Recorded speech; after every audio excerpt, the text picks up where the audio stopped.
So she will be cooking an Israeli-inspired, 3 Israeli-inspired recipes for us this evening. So we are excited about that. Over to you so that you can talk about what you will be cooking tonight, and take it away. You are now spotlighted. Wonderful. Thank you so much, Karen. Thank you for the warm words. I'm so excited to be here with you this evening, and even though it's pretty light out there, so it feels like an afternoon. Regardless, I'm always happy to cook, and especially these days. And we were trying to think of something that will keep everybody happy and still enjoy the summertime.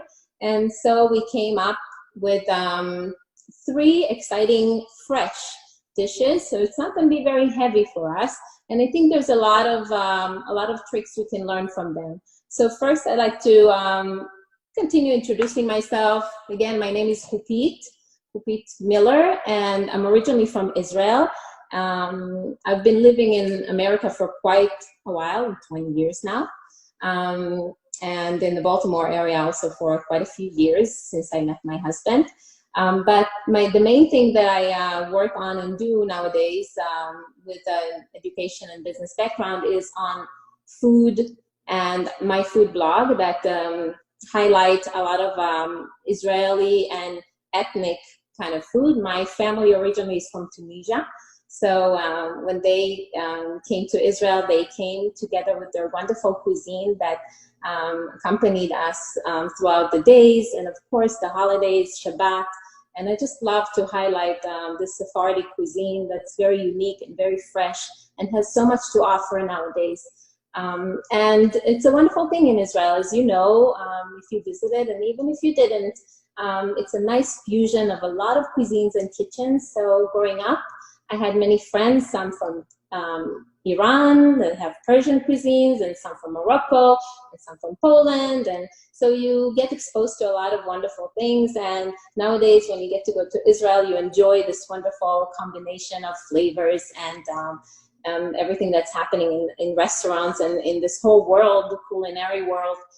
We have chefs coming from all over the world to learn from Israelis and all the innovations and all the wonderful dishes. So let's start. I want to just do a little seder, as we say, do a little order in what we're going to do today. We have a main dish, which is a fresh Tunisian salad. It's called sal umadmus, and we're going to talk about it a little bit. But something that goes together with the salad is the wonderful pita bread that we know from Israel. It's kind of like the national Israeli bread, right? Pita. People always ask me, where can you get like really good pita, or how can I make my own pita? And it's something that can be done. Today we're not making our own pita, but I'm using pita, and there are many different salads that you can have the pita accompany the salad. We know fattoush, that's a Lebanese salad, very popular in Israel, where you have pieces of pita. It's the crunch effect and the little carb that maybe some people are missing in their salad. And I'm going to teach you a little trick that I like to do with our pitas when they get a little dry, or even when they're not dry. So if you're cooking with me today, get your pita, and we can do 1 or 2, depends on how many people you're feeding. I might do 1, we'll see. It's like I fed my kids a little bit before I came in, or else they'll be around asking for everything that I'm cooking. So I'm going to take the pita, and we're going to cut it into strips. We're going to make pita sticks, and we're going to top them with some Israeli spices. We're going to send them to the oven. So actually, you know what we should do even before we cut our pita? Let's go to the oven, and we're going to turn it on 400 degrees and get it to warm up for us so it's ready when we're ready to do that. I'm going to step right over there, and you can step over to your oven and warm it up. So you heard that, that's 400 degrees, and this is something that's happening really quickly. Again, you know, we promised you some summer cooking, so nothing really heavy, standing above a pot and cooking forever. I'm going to start cutting my pita into strips, and I want to show you how I do that. The strips are about, I want to say, 1/2 inch thick, and I'm trying to go and make them have a little bit of length. So now I'm cutting, and I know you see a little bit of that. Later on, I'm going to pick up the board, and I'm going to show you some more. Again, don't forget your oven at 400 degrees, warming up for you. And I'm going to do it. I'm going to do 2 of them just so our tray doesn't look so empty. And these are wonderful snacks. So even if I'm not going to use all of them on the salad today, you can keep them aside in a Ziploc bag and something sealed. And they're just wonderful, crispy things to snack on that are salty, just like pita chips, in fact.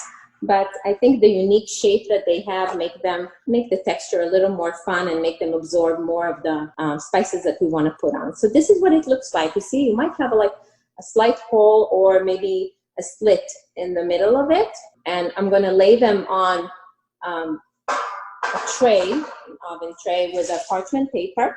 So go ahead and do that. And as I lay them on and I promise you I'm going to lift this up to show a little bit. So as I lay them on the tray, I want to make sure that actually the side that's showing on the tray is the side where you see the open bread with all the air pockets, because this is where we want the olive oil to go on, including the spices. So go ahead, you can just take your pita and lay it on the tray. And again, make sure that it's facing up where you can see the bread, the actually opening bread. And we're not going to give it a long time in the oven. If your oven gets to the 400 degrees, then it's going to take about 12 minutes, 12 to 14, 15 minutes, depending on your oven. But after 12 minutes, we can definitely check on them.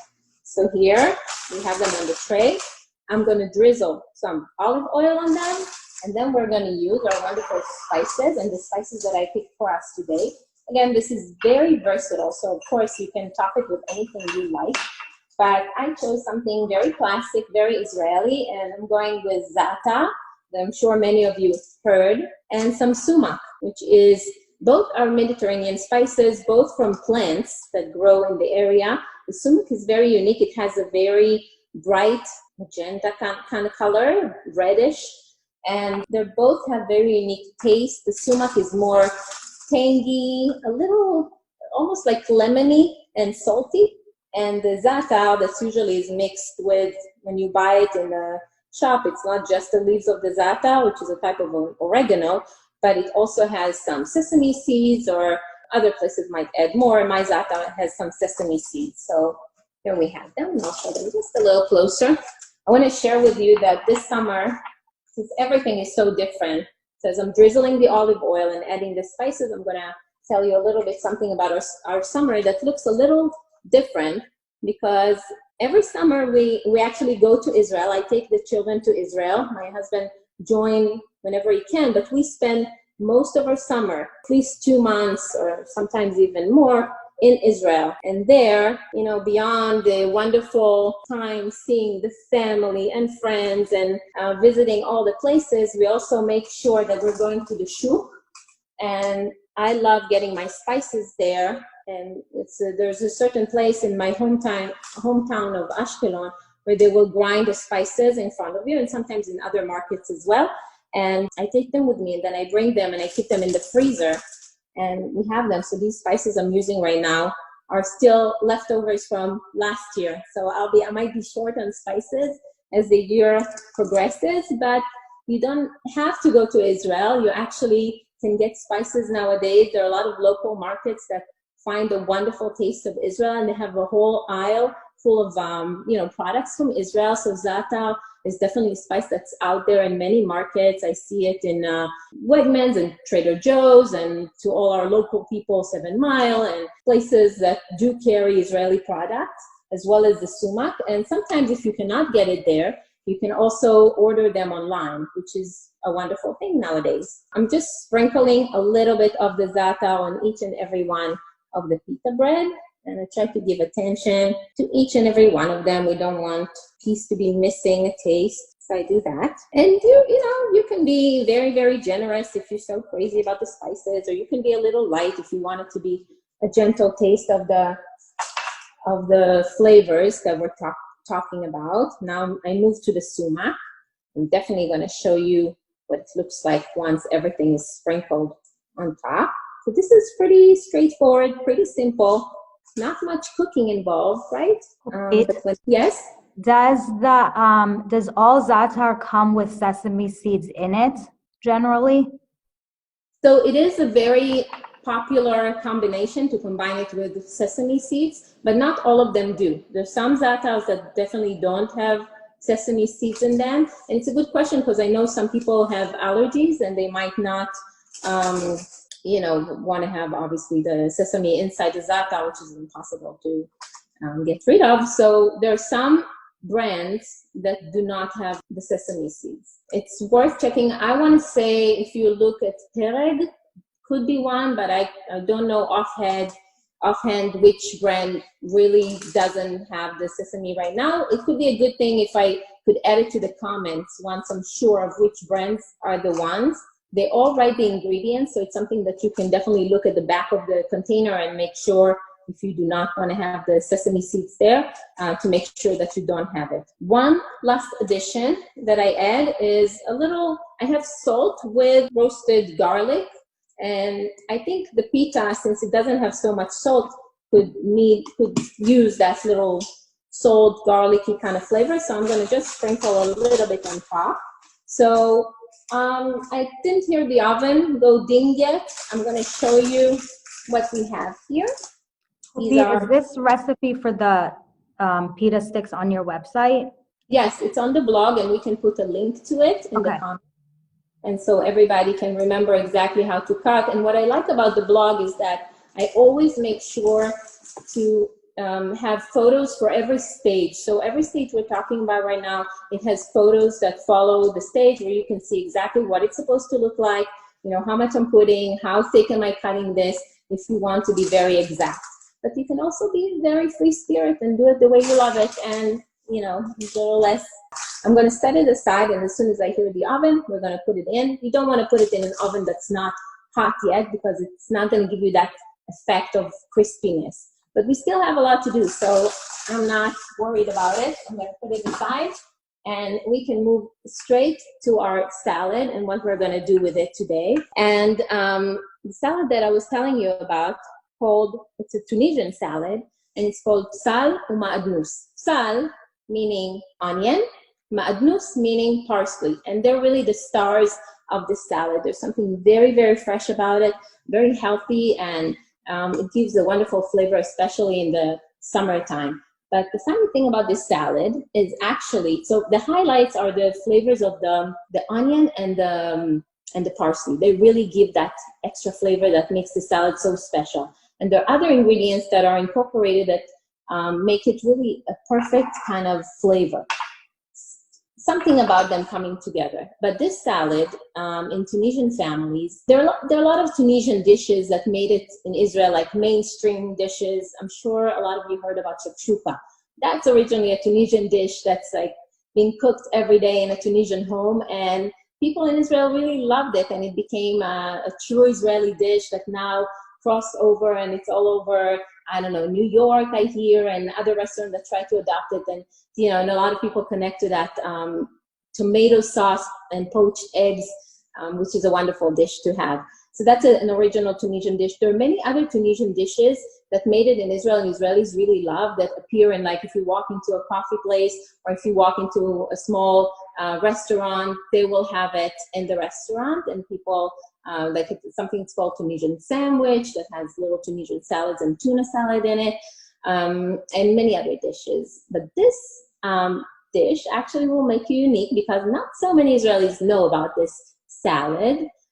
This salad is usually cooked on Purim, when we do a big feast for Purim. This is one of the dishes that the salad that appears on the big meal.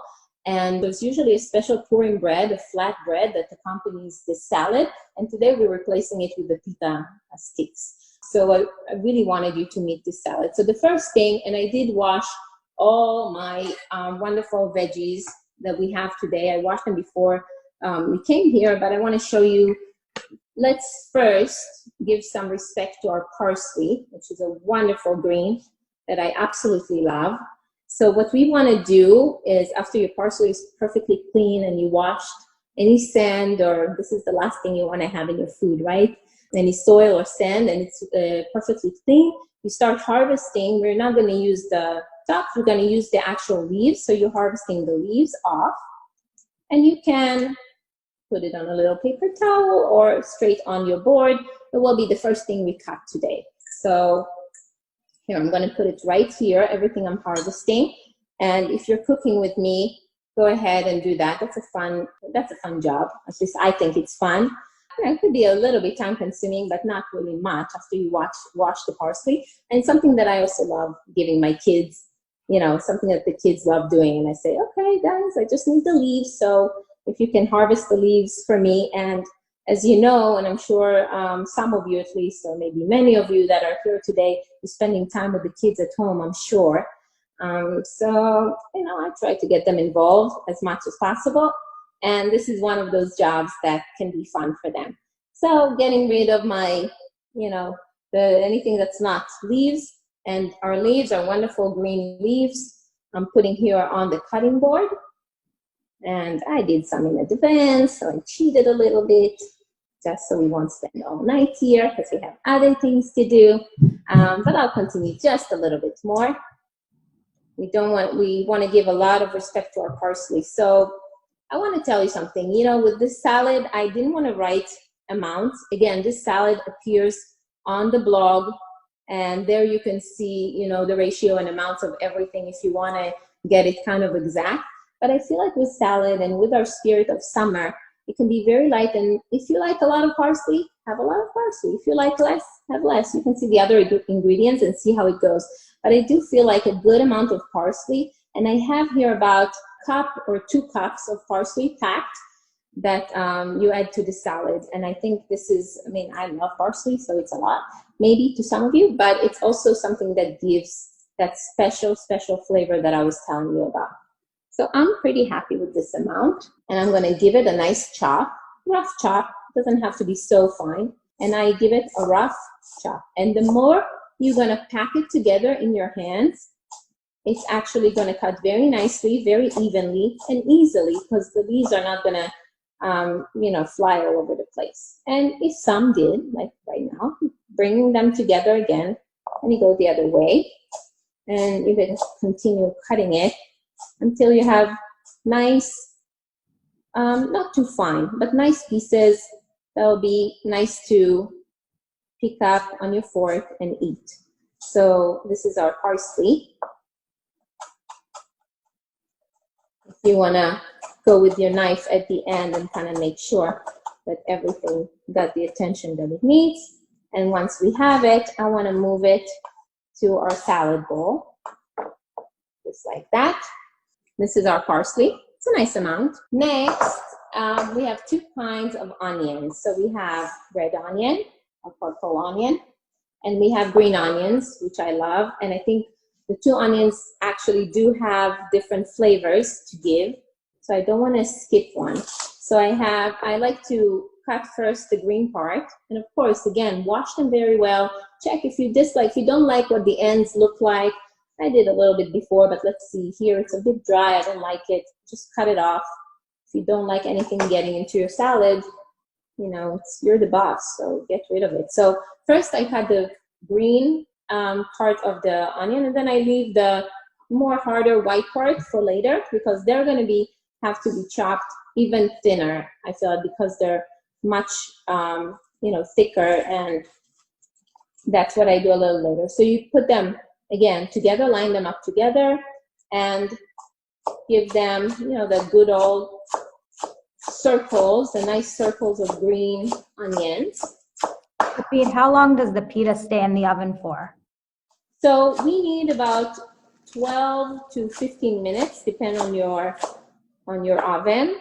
Maybe you all can help me with the time that passed. I feel like we're 6 minutes in since we put them in, 7 minutes. So you don't want to put them, you don't want to burn them. So you definitely want to check them after 12 minutes and make sure that they're not burned. They also give you a little sign, so you might smell them. You might smell the spices and the bread and actually get crisp up. So that could be a good sign as well. Or you can follow the, here my oven just dinged, so I'm glad someone talked about it. I'm going to put it in, and then we can watch the time together. 7:24, so let's check it again. It happens pretty quickly. We'll check it again in about 12 minutes. So now I move to the harder part, the white or light green part, just making sure that we have all this good onion. I don't like to skip the white part. I think it's just delicious, and it's definitely necessary in the salad. We want to highlight the onions. Sal, which actually in Tunisian is a dialect between Arabic and French. So it's interesting. In Tunisia, it was a colonized country by France, and a lot of the French culture took over there. If it was schools and of course cuisines, there are a lot of dishes that are influenced by French cooking and cuisines, and it's a nice combination with some of the local ingredients. Also the closeness to Italy. If you think of it on a map, Italy is right above Tunisia, and Tunisia is the most northern part of Africa. So North Africa, and then you have the Mediterranean Sea there, and you look up and you have Italy right above it. So there are a lot of influences. When I look at it through food, I see a lot of influences from Italy in the dishes. I have an Italian friend, and we keep, comparing dishes that are very similar in names and spices and ways of making them, and also some of the French techniques and cuisine. So it's interesting kitchen to explore, and dishes as well. And I like to talk about it on my blog and highlight this whenever it comes. Next, I want to move to some of my favorite, which are the radishes. So all we do, again, wash them very well. All these ingredients we work with grow very close to the ground, so you might have sand to take off or a little bit, but you cut the, the tail and the head a little bit. And then you have your radish. And what I like to do, so I'm going to keep cutting. Some of them I cut in advance, and some of them I'm going to keep cutting. What I like to do is cut them in half and have them, you can make nice circles, which are always nice to have. I like half circles first because what we talked about, that bite that you're taking and kind of fit into your mouth more nicely in a salad. And the other thing, it gives you a nice base. So when you cut the radishes, they don't roll all over the place. So let's do that. You can cut it right in half, just like this. And this become your base, the flat part. And then you can go ahead and just, fun time to work on your cutting skills, and just have them thinly cut, because radishes are the most, they get, at least I think texture has to do a lot with their flavor. So when they're thin, they're actually even tastier than when they're thick. That's in my opinion, and they're going to add a lot to our salad. So these are our radishes, and we're going to add them in. Guys, I already started smelling the pita bread. I know it's not time yet, but they're already starting to do something. It's not ready, but they're working for us. So that's good. Beautiful and lovely. I love seeing when I cut a salad, Israelis have so many salads that they like to eat. So far we have those layers. I love seeing the layers build up in the bowl. It's just very nice. Now we're moving to something that's going to give our salad. We have all these very flavorful, very earthy, spicy. So before I move to the tomatoes, I actually want to get my red onion, purple onion. And what I'm going to do, this one is a little large in size, and I'm thinking again of those pieces that I want. So I'm going to thinly slice it just like that, and then I'm going to cut those slices in half, and it will be a nice size for our salad. So I'm going to continue doing that. Right after our onion, we're actually going to move to the wonderful tomatoes, and summertime is a great time for tomatoes. So many of my friends grow tomatoes in their home, and I think the cherry tomatoes are a wonderful choice here. Of course, you can do it with regular tomatoes as well, but the cherry tomatoes that are a little sweeter, and if we're trying to root for Israel a little bit more, the cherry tomatoes were invented by Israelis. I have my onion here. I'm just arranging it so I can cut it in one time, maybe two times in half, and I'm gonna break it into the salad. That's going to be a lot of onion, but as I take it, I also kind of spread it apart so it will fall into our salad as, nicely strips of onions that are thin and not all together. And you have that bite. Don't worry about all this onion because, again, now we're gonna add our tomatoes and they're gonna balance all these wonderful flavors that are a little bit spicy. Now moving to the tomatoes. So cherry tomatoes are great. We found, again, thanks to my husband, we found some that have some colors in them, so that will be fun. And what I want to do depends on the size of the tomatoes. Some of the grape tomatoes can be simply cut into half. Here I'm going to quarter them, so that will be a better bite size for us. And as soon as I have a nice amount here, I'm going to add to our salad. And you know what, guys? I'm going to the pita bread because I really smell it and I think it's time. So check yours as well if you put it in the oven. I'm going to be right back. I'm so happy I checked it. Look how fast it happened. This is ready. Woo! So perfect coloring, golden, brown, golden color. They were using them for our salad, but I can just eat them with you know, some hummus on the side. Of course, homemade hummus is like the best, and I have a great recipe on the blog for that. A great hummus that we love so much, or trina, or just labneh, or cheese that you like. Anything goes. Those pita sticks are really wonderful. A little bit more working on our tomatoes here, and I have to quarter these. They're a little larger than my usual grape tomatoes that I use. But it's all good. They're sweet and they're wonderful. I just cut those beautiful, really pretty tomatoes I want to share with you right there. And I'm going to add them to our wonderful salad. We're almost done, really. We're just adding an ingredient that will make it truly Tunisian. And that will be, of course, the olives. So olives are a big ingredient. And I'm trying to get the juice to go in. Olives are big ingredients in Tunisian kitchen and cuisine, and they appear in so many dishes, and so many traditional dishes, and sandwiches, and small little dishes, and salads. So what I did here is I got a nice blend of different olives. They're all, I mean, just if you want to know, traditionally in this salad, and I talk about it on the blog, the olives that are used are black olives. They're very deep in flavor, and they're a little softer, but I like a nice mix of olives. So here I have all sorts. I have Greek olives, and I have more sour olives, and I just brought everything because I like olives. But, and what I do, again, depends on the size of your olive. I either half them or I cut them in 3, but kind of keep that circle there. I just like to see it. See? And you add it to your salad. So cut as many as you like. We have many different dishes, as I said. With olives, we have a tagine, which is a cooked dish that has olives with red sauce. Red sauce and tomato sauce are really big in Tunisian kitchen. So that's a wonderful tagine that's usually served with chicken.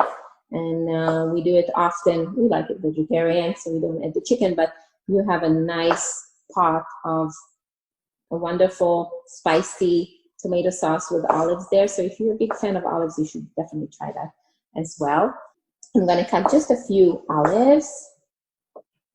And, you know, I learn also as I go that with the black olives and the green olives that black olives are basically, I mean, green olives. They were green when they were young, and when they're ripe, they turn black. So just, it's a fun little fact. So when you look at olive trees or olive growing, which is, you know, you can see a lot of those in Israel.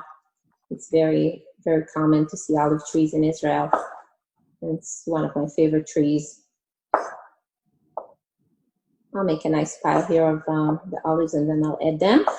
And another thing that's not very traditional about this salad is what I wanted to share with you today and introduce to you.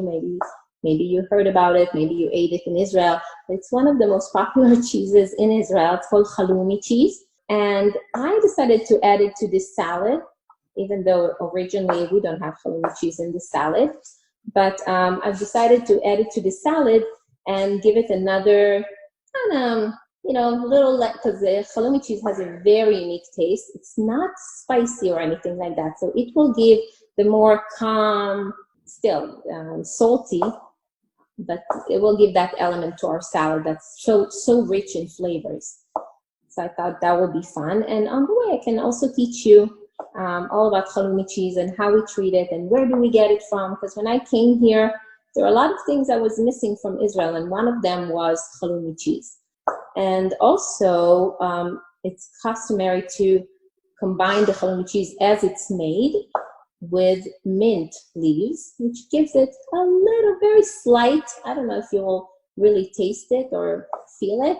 I ended up cutting all the olives, by the way. That's what it's gonna be. So it's such pretty different little colors of olives, like all different kinds. So that will be fun in our salad. But back to our halloumi cheese, what's so special about it, besides the fantastic flavor that it has, it's a cheese that really can stand for heat. So when you can grill it and it won't melt, and you can cook it, and we're gonna see soon, on a skillet that's very hot, and gives it a nice crust on the outside and gets a little gooey on the inside. The process of making it is very similar to mozzarella, I want to say, but it doesn't behave like a mozzarella, and it's because of different reasons that are, I don't know if we want to talk about it today, but just chemistry a little bit. They don't add the lactic acid to it, which they usually do in cheeses, and so it doesn't melt, which is interesting. This is what our salad looked like so far. We got to the top, so we're done with our vegetables and things like that, and we're going to move to our halloumi. So the first thing I'm going to do, I wanted to show you the halloumi. The halloumi cheese looks like this. This is made in Cyprus, but the one that I get in Wegmans is this one, and I like that it's original halloumi cheese. A friend of mine told me she saw something similar to halloumi cheese. It's not halloumi cheese, but I haven't checked it yet completely in Costco. So it's more like a Mexican. It's a cheese you can definitely grill, and it behaves the same way. I'm just wondering the process of how it's made, and I haven't had time to explore that, but Costco might have halloumi cheese for you as well. I think what's fun about halloumi, that Israeli, beyond how tasty it is, and you're going to see with me right now, is that name. I mean, in Israel, halloumi, it's like, it reminds me of halom, which is dream. So it's like, this cheese is so dreamy. So what I did here, this is, you see I have more than one because we really eat it. So I opened the cheese there, and I use paper towels to just dry it a little bit, because it does sit in brine. So it has a little bit of that liquid in there, not too much, but it's nice to dry it before you put it in the skillet. So just take a clean paper towel and dry it a little bit. And what I want to cut it into is actually squares. Again, bite size, but not too small, so they can actually sear nicely on our pan. And when you're using a pan to do your halloumi, definitely make sure to use a pan that's non-stick, because I don't like to add any oil to halloumi. But there are many different ways to to treat halloumi. In Israel, you can get it seared just like that, and I love it this way, because the real taste of the halloumi really shines. But other ways to do it is very similar to frying, I guess, mozzarella cheese or something. You coat it with bread a little bit, you dip it in egg, you coat it with breadcrumbs. For us, I think because we already have our bread and our crunchiness, and we really want to taste that halloumi cheese, it will be good to just cube it and do it. And I wanted to show you. I wanted to show off. The halloumi wanted to show off and show you that it doesn't melt, that it can really hold to all that heat in the pan and sear nicely. So in this case, I just slice it in half. I think my cubes are 1/2 inch cubes, about, yes, and very easy. We can do the whole cheese or not, but I'm telling you, if I'll do the whole cheese, there's definitely not going to be any leftovers. Another thing about halloumi cheese, it's best when it's warm. So as soon as you're ready to serve your salad, you want to make your cheese, put it on top, and go ahead and just, when you're ready to eat it. So now I have all these wonderful cubes of the halloumi cheese. And you know what? Since I said we want to eat it right away, before I move it to the skillet, let's make the dressing together, because the dressing is very simple. It's going to take us no time. So go ahead, bring yourself a lemon, just one lemon. So my lemon is right here. This is what I'm going to bring. I'm going to do it in this bowl. I'm going to bring a lemon. I have two. I'm going to use one. And a little whisk. Going to help us. Salt and pepper. My salt, my pepper. And olive oil. So this is the very basic Israeli dressing. The only thing that's going to make it Tunisian is my harissa. This is Tunisian harissa, and I make it at home. This is the time when you need someone who's really good at opening those things. I might need another paper, or call my husband and he will say hi. So I think I could do it. I did it. So this is a homemade harissa that I made, and harissa is like the crown jewel of Tunisian cooking. It is a spicy sauce that goes almost into, I mean, I don't want to say everything, but so many dishes, so many Tunisian dishes that are based with harissa, and it's becoming more and more popular. Like I hear when I just listen to cooking shows or read menus, you know, harissa appears in many chefs' places, and it's or you know, restaurants and things like that. It's a great ingredient to know how to make your own, or to find a good source and buy a good harissa. I make my own, and it's a blend of dry sweet peppers and spicy peppers that are blended with traditionally just a fresh garlic and oil, and then you have this paste that you know, is very flavorful, and you can add it to so many things. Now, some people make harissa and they add more spices. They might add cumin, and I find that the harissa that I buy at some store will have more spices. So it's not a bad thing. You know, you can find something that you love, and it will be your harissa. But for me, I like that my harissa is very clean and just the flavor of the harissa, and so I can add it to so many things, and I don't have additional flavors. But let's take our lemon. I'm just going to give it a little help so we can get a lot of juice. Cut it in half. I want to squeeze the lemon in first. Make sure that, this is a nice one. It doesn't have so many seeds, so it was nice to me. And you can, you know, squeeze it. Use a little squeezer. I can show you a little trick of mine. I take a fork. You know, you can do a little this, a little that, and a lot of the juice will come out. And you know, if it's not a very, it's okay. It's an okay lemon. If it's not a very juicy lemon, just another one. So I brought another one in just in case. It's just an okay guy. It's not like so juicy or so not juicy. But the fork really helps to get a lot of it out. One, you know, brought me a little bowl that I can put all the things. But it's okay, they're aside there. And another one. So I want to say about almost 2 tablespoons of lemon juice for this size of salad that we just made. So we have the lemon. I'm going to just, and again, we want to be careful with our salt. So I'm not going to add a lot of salt. I'm just going to add a little bit. So I think like 1/4 teaspoon I put in there. And don't worry about having too much salt. I have pepper, black pepper, and you can use something that's already ground very finely. I like this one because it does bring another element of spiciness. You can taste the pepper.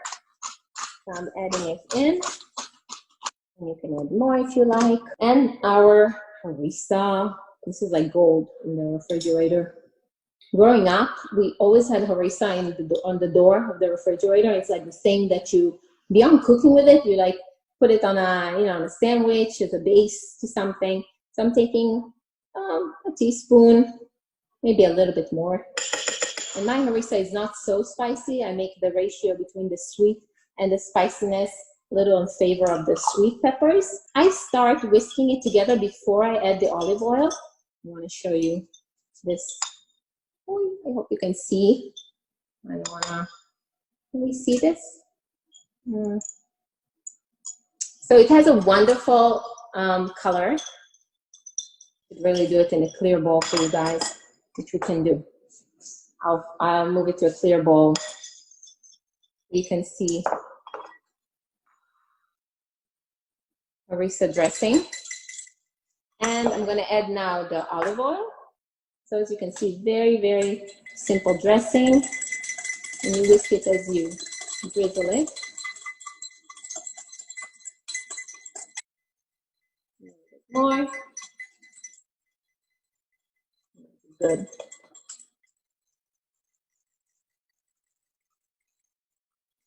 And as soon as you're ready to eat your salad, you can use the dressing on.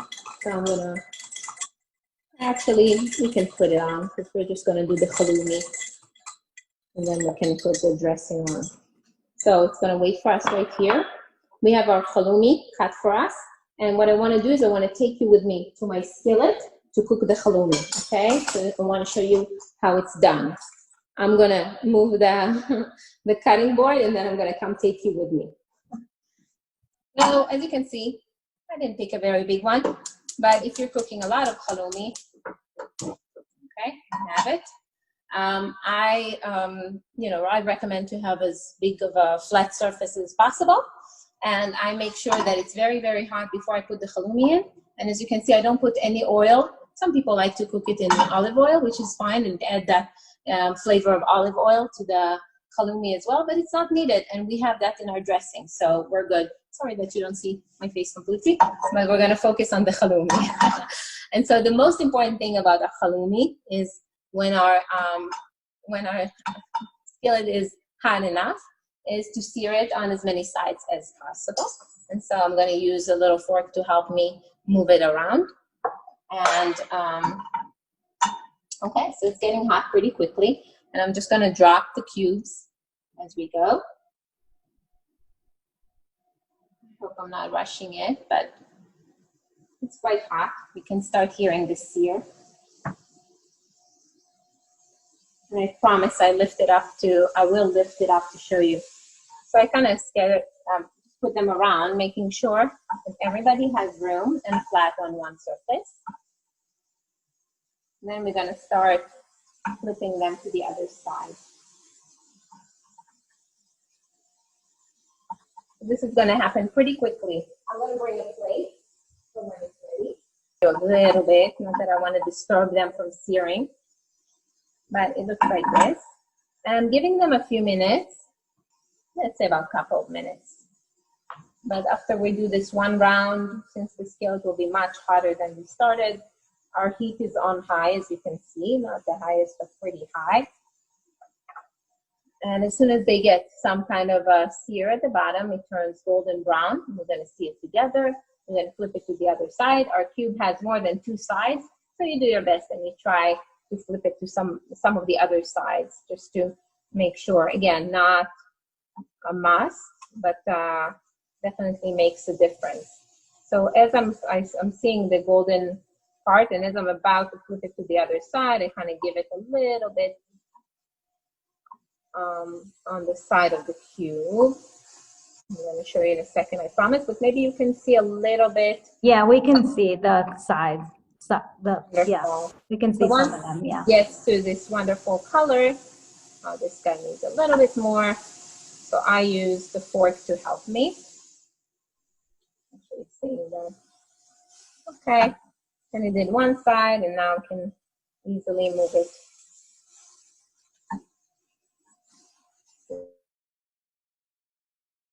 Will be ready to come out. Once you get that first sear, the pan is hot enough, and everything, all the other sides happen pretty quickly. So guys, I'm pretty pleased with this color of our halloumi here. I'm ready for our round 2.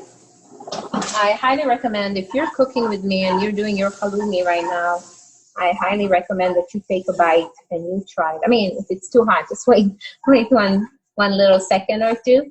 But you don't have to wait for us to serve this. You're the chef and you're allowed to taste your goods, and you can taste it, and believe me, you'll thank me.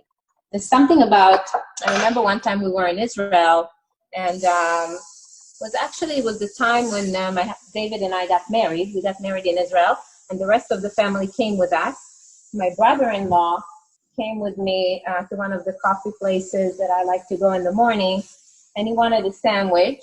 So I recommended the halloumi sandwich that I was about to take, and he said, well, what does it taste like? And I think I said to him, well, it's kind of salty, it's kind of juicy, and it's kind of squeaky. I think that's how I described it. But there's no good words to describe the taste of this wonderful cheese, because it does get a nice sear and gets a little bit gooey on the inside, but not too much. It actually has a bite, a chew to it. And the nice taste of like saltiness is just, I don't know, I don't taste it in any other cheese. We're gonna do one more round, and then we're gonna bring into our salad and put it together with our dressing, the wonderful dressing we made. I'm playing here with the fire a little bit. Sometimes it's a bit too high or too medium, but don't go below medium. You want that nice, you want your fire to be hot enough to sear it well. Soon it's time to flip it. So, you know, halloumi, as I said, very, very popular in Israel. Beyond served on salads, and when you go to restaurants, you'll see it in many of the salads options. People love making sandwiches out of it. So it's like kind of the main idea of the sandwich, and then you pair it with avocado and other veggies or things like that. And it's just really, really wonderful and nice.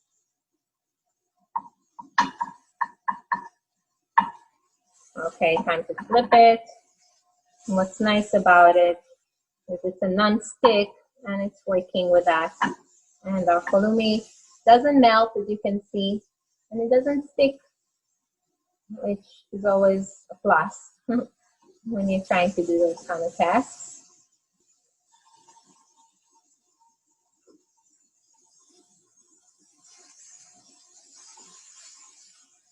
My kids really love this cheese, so if they know, I don't know if they know that I'm making it right now. If they knew, we'd be in danger of not having enough to add to our salad. Okay, my last ones, I had to add them. Making sure all the sides, since our cubes are bite size, making sure all the sides are seared is not a hard task. It happens pretty quickly. For my new one that I just added, I'm going to make sure that the heat is strong enough. I'm going to take one just to show you the coloring that you want every side to have. So it looks like this. And please, if you're making it right now, please take a bite and try it and tell me if it's not the most yummiest cheese you ever tried. I don't know if you saw this one that is very traditional had a little bit of dry mint in it. So because it's so little, it wasn't very noticeable, but it's there. And it doesn't affect the taste so much, just a tiny bit. But it will be a nice addition to our salad. So this is done. Our halloumi is done. Nice color and all. Wonderful. And we can turn it off. All right. We can add it to our salad. We can go straight from our pan, but since I already brought this. And I want to add the halloumis to the salad, those cubes. And actually, I have to taste one because we talked about it. And so there's something about its texture. And when I said squeaky, it's right there. It's really good. It doesn't have a strong flavor. It's basically salty, and just really a good combination of flavor for this salad. So I'm going back to our wonderful dressing. And since it's waited for us, we'll give it another little spin here and just put it all around. Now we don't want to forget our pita chips, right? So I'm going to bring them, or pita sticks that look a little bit more nice. And they're cool enough.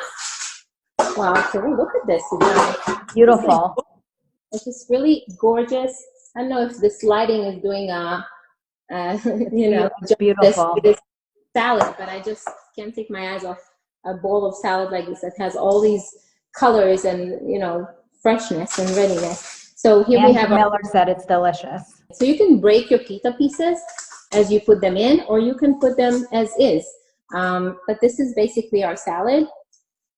And Shelly said she's with me, and her and I are going to stop by in a few to get some. All right, sounds good to me. I told you I don't have many takers. It's quite late, so my kids are not going to eat it all the way. So usually I make something and I post it, and some people that are nearby want to come and grab it. They have to come really quick because my family is notorious, notorious for finishing everything very quickly. But I also usually don't have a problem to make more. And I think the one thing that I really miss the most nowadays is not being able to have our crowds and our people that we're having over, hosting and cooking for everybody and seeing everybody enjoying good food. That's one thing that I'm missing. So I'm with you. Don't feel like you're alone not being able to be here. But we'll make it happen. So this is our salad, you guys. Isn't it the best and so easy? Looks delicious. And we kind of did a lot of different things here. And, you know, we did a lot of different things here, and we learned how to, even though it's just a salad, we learned quite a few things about it. The next thing I want to make with you, and I'm going to clear some of our salad, ingredients out of the way and some of the dishes, which I feel will make a lot of people very happy, this drink. Yes. And again, very, very simple to put together. So I'm going to bring, the base of our drink is a watermelon. So I'm going to bring my watermelon right here with a new cutting board. And we don't have an onion taste in our drink. And I'm going to show you a quick and a really fun Israeli trick. You guys, we're doing this drink right in the blender. So if you're making it with me, bring your blender. I brought mine right here, and I'm going to bring it up front so you can see what I'm putting in. So our drink starts with we need ice cubes, and I did not bring them, so I'll bring them as well. So here is our, blender container. I'll bring the ice cubes.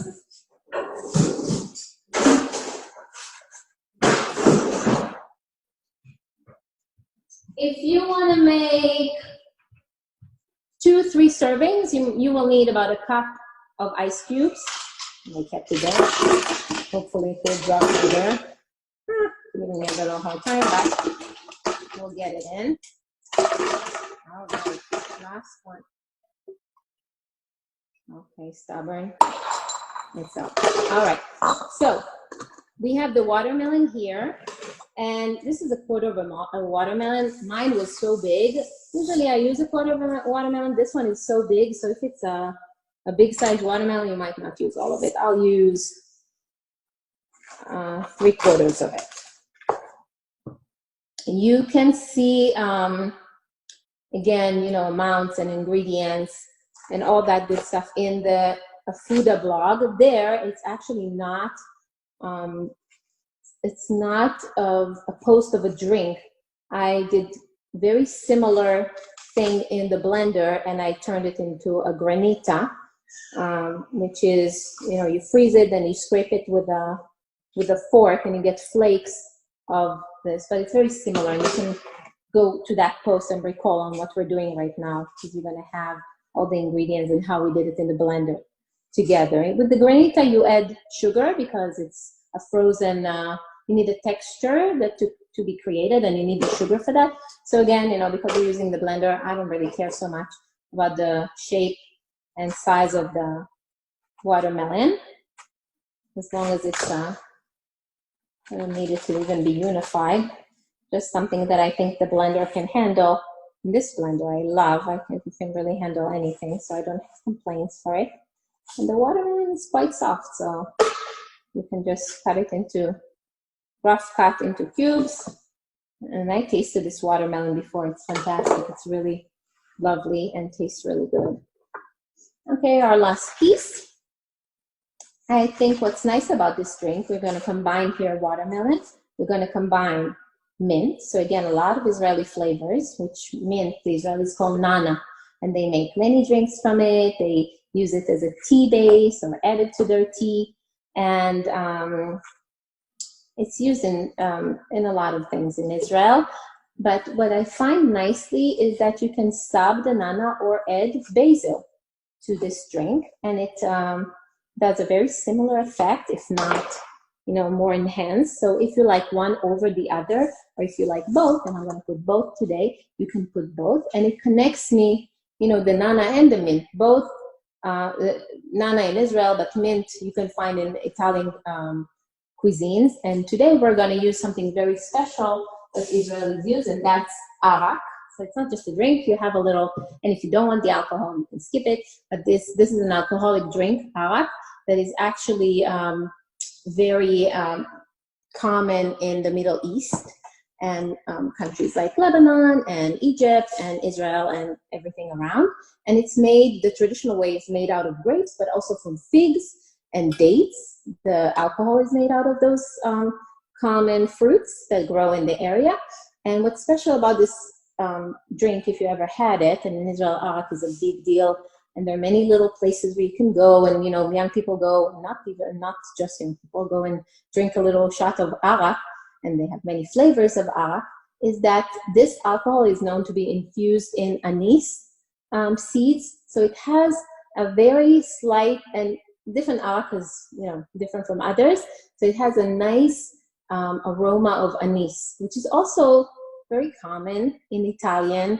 If you know, in Italian cookies and Italian biscottis, that's flavor. So I think it goes really, pairs really well with our basil here and mint, and kind of like bringing together Italian cuisine, Middle Eastern, Mediterranean. So it's kind of nice to add it there. So we have our water, we just had ice, we have watermelon.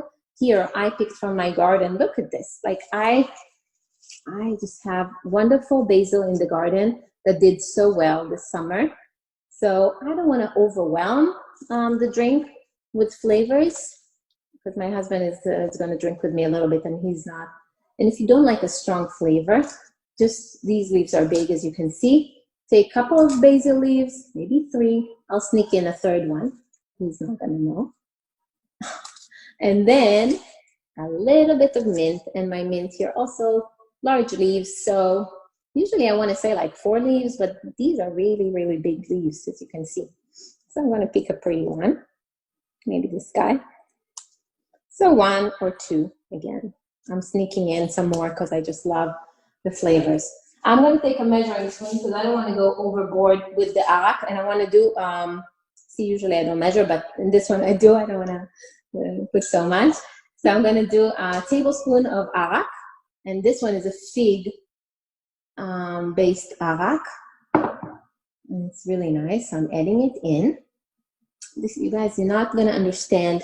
I don't know who got the chance to buy arak and find arak, and you can find arak in some of the stores. Actually, the one in Pikes, the wine store in Pikesville has Israeli arak and some other araks. But you know, now online you can really get everything you want. So you can find, if you like a certain brand or you read about it and you want to know. Again, in that post, I talk about arak and different brands. So you can check the post that I suggested to look at on the blog. And if you're searching for arak, you will know a little bit more about it.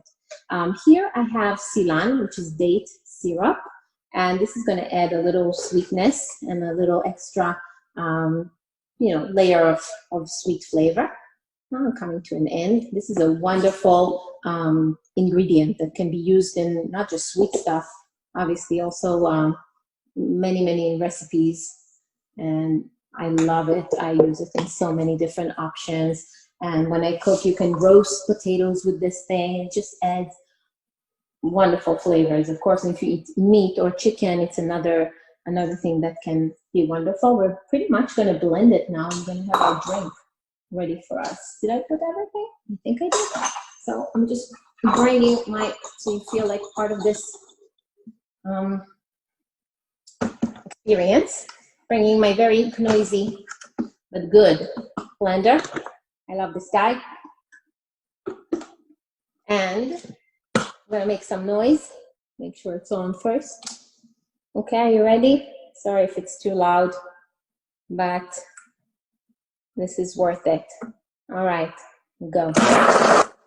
It's definitely enough. Let's get it down. Get my cups.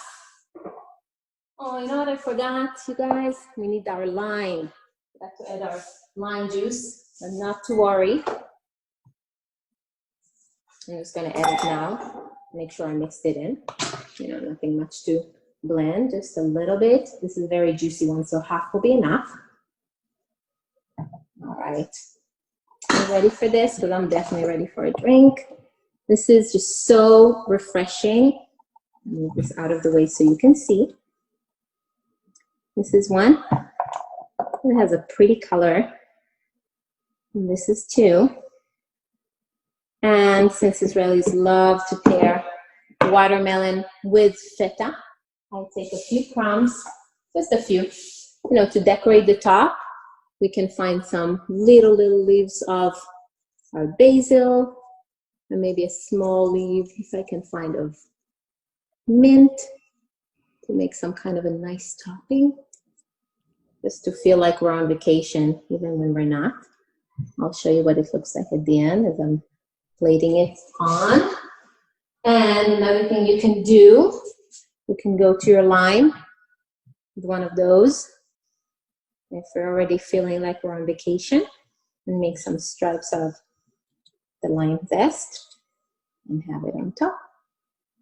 And what I promised you, a few crumbs of the feta cheese.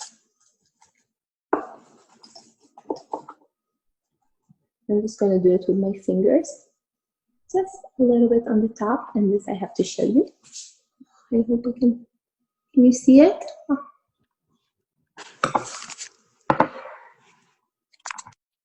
Maybe like this. Perfect. Thank you. So this drink, you know, you do need your maybe a little umbrella. I don't know. You always have an umbrella around if you completely want to feel like you're on vacation. Let's open this up. A little straw. I know it's not necessary so much nowadays, but one wouldn't hurt.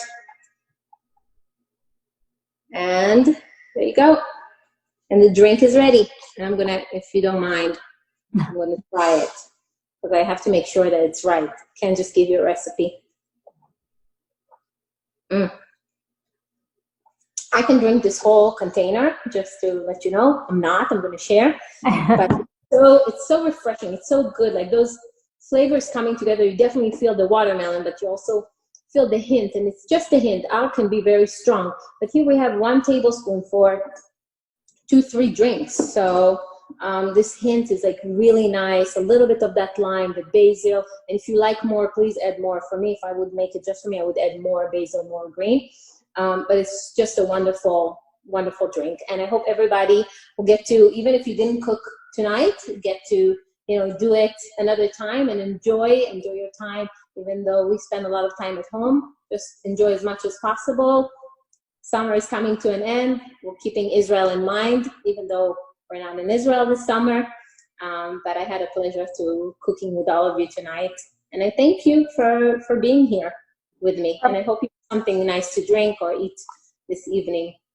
Perfect summer drink, perfect summer salad, perfect summer recipes. Thank you, Huppit. We really, truly appreciate it. As always, we appreciate having you. We appreciate your recipes. We appreciate your time.